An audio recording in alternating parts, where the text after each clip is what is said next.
Singing by Manish tiger और वीरेंद्र राजा। छोड़ी मिले लाई है कुट बहु गरम मसाला छोड़ी तोरा उखैर में presented by Angel Video World। छोड़ी मिले लाई है, छोड़ी मिले लाई है, होठ लाली लगा के ठोर में, होठ लाली लगा के ठोर में आई कुट बहो गे छोरी पूरा कुट देबोगे। आई कुट बहु गरम मसाला छोड़ी तोरा उखैर में, आए कुट बहु गरम मसाला छोड़ी तोरा उखैर में, आए डल बहु समाट हम छोड़ी तोरा उखैर में। छोड़ी मिले लाई है, छोड़ी मिले लाई है, आए कुट बहु गरम मसाला छोड़ी तोरा उखैर में, आए डल बहु समाट हम छोड़ी तोरा उखैर में। अखन अहाँ सब सुन रहल छियै एंजल वीडियो वर्ल्ड की शानदार प्रस्तुति। पहले मौका मिलत त छौड़ी पहले कुट बहुत धनिया गे, खूब के हम भुजब मसाला तबे डालब पनिया गे, गे छौड़ी पूरा डाल देबो गे।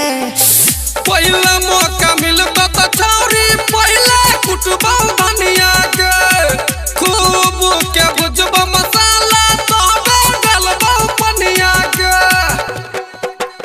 गरम खाना खिलाइबो, गरम खाना खिलाइबो, हेगे मुँह में डालबो रगड़ के, हेगे मुँह में डालबो रगड़ के आई कुटबो गे छोरी पक्का कुटबो गे।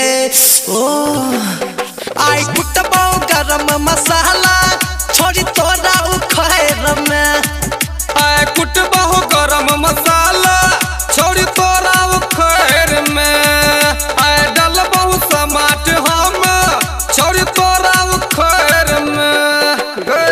छोड़ी मिले लाई है, छोड़ी मिले लाई है, आए कुटबौ गरम मसाला छोड़ी तोरा उखैर में, आए डलबौ समाट हम छोड़ी तोरा उखैर में। अखन अहाँ सब सुन रहल छियै एंजल वीडियो वर्ल्ड की शानदार प्रस्तुति। खीर तोरा संगे तै बरहमा जहागे, बनल चरेहू मछली गरम गरम ताजा गे, गे छौरी खिएबो करबो चटेबो करबो गे। खिएबो तोरा संगे एतै बर मजा गे, बनल चरेहू मछली गरम गरम ताजा गे। दिलीप बिहारी कहतो परवेश निराला जरतो, हेगे मनीष टाइगर लेहतो, हेगे वीरेंद्र राजा लेहतो आई कुटब गे छोड़ी दे न कुटे गे अब नहीं हो छो बर्दाश्त गे। आई कुटब गरम मसाला छोड़ी तोरा उखैर में, आए कुटबौ गरम मसाला